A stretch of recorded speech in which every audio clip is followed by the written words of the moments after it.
In this video, we are going to fix Microsoft Store error code 0x80070781. So without any further ado, let's get started. The first solution that you can do is that you need to run the troubleshooter for Windows Store apps. Navigate at the start, make a right click, scroll up and click on settings.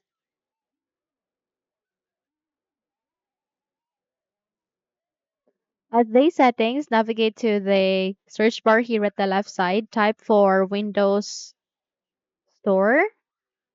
Then you can see find and fix problems with Windows Store apps. Click on it and click on next so that you can run the troubleshooter. So please wait until this procedure would be finished.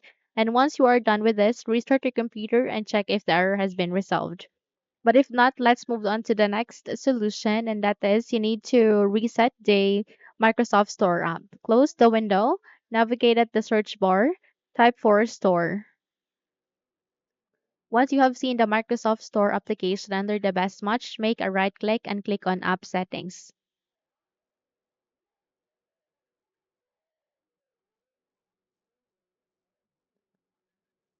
At the app settings of this Microsoft Store, scroll down, click on Reset, and then wait until this procedure would be finished and restart your computer and your problem will be resolved, okay? Now, if you found this video helpful, kindly like and subscribe. You may also click or turn on the notification bell so that you will be notified for more upcoming tutorials. Thank you and have a good day.